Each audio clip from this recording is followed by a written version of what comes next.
This video is going to cover Mishnah Berakhot, chapter 1.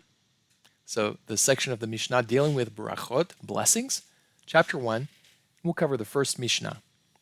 I'm going to read the Hebrew text, and then I'll follow with reading a translation. This is from Sefaria.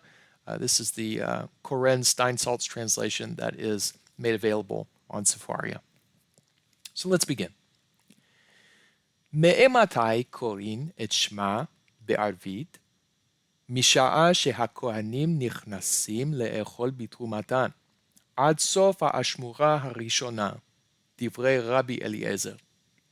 וחכמים אומרים עד חצות. רבן גמליאל אומר עד שיעלה עמוד השחר. מעשה שבאו בניו מבית המשתה, אמרו לו לא קראנו את שמע. אמר להם, אם לא עלה עמוד השחר, חייבים אתם לקרות. ולא זו בלבד, אלא כל מה שאמרו חכמים עד חצות, מצוותן עד שיעלה עמוד השחר. הקטר חלבים ואיברים, מצוותן עד שיעלה עמוד השחר. וכל הנאכלים ליום אחד, מצוותן עד שיעלה עמוד השחר. אם כן, למה אמרו חכמים עד חצות? כדי להרחיק את האדם מן העבירה. And now the English translation. Note here, in the English translation, any text that is bolded is intended to be the actual translation of the Hebrew text above. Any text that is not bolded is inserted by the translator as a sort of commentary or explanatory notes. So let's begin. The beginning of Tractate Berachot, the first tractate in the first of the 6 orders of Mishnah, opens with a discussion of the recitation of Shema, as the recitation of Shema encompasses an acceptance of the yoke of heaven and of the mitzvot, the commandments, and as such forms the basis for all subsequent teachings.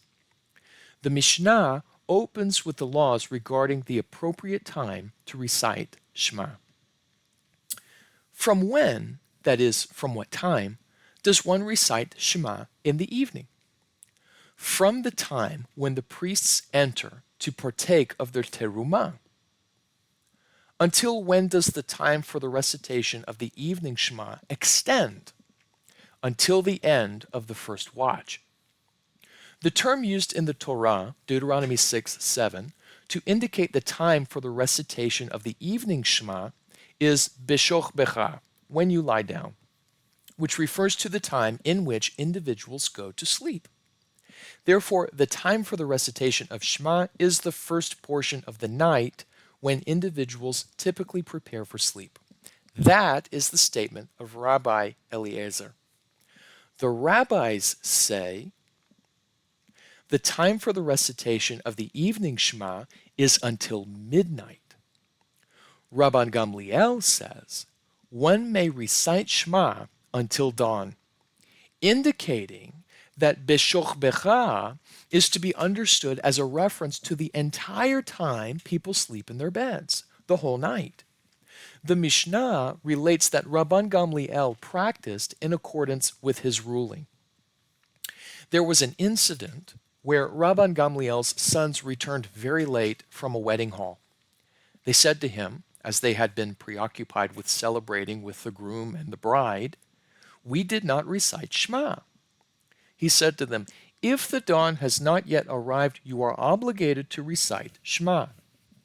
Since Rabban Gamliel's opinion disagreed with that of the rabbis, he explained to his sons that the rabbis actually agree with him, and that it is not only with regard to the halacha of the recitation of Shema, but rather wherever the sages say until midnight, the mitzvah may be performed until dawn.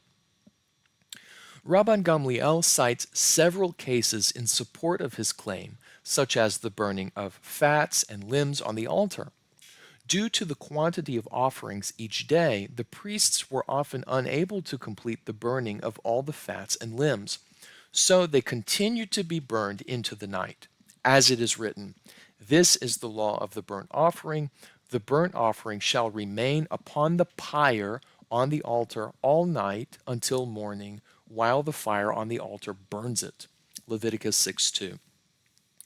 And with regard to all sacrifices, such as the sin offerings and the guilt offerings that are eaten for one day and night, although the sages state that they may be eaten only until midnight, by Torah law they may be eaten until dawn. This is in accordance with the verse, "On the day on which it is offered must you eat. Do not leave it until the morning." Leviticus 7:15. If so, why did the sages say that they may be eaten only until midnight? This is in order to distance a person from transgression, as if one believes that he has until dawn to perform the mitzvah, he might be negligent and postpone it until the opportunity to perform the mitzvah has passed.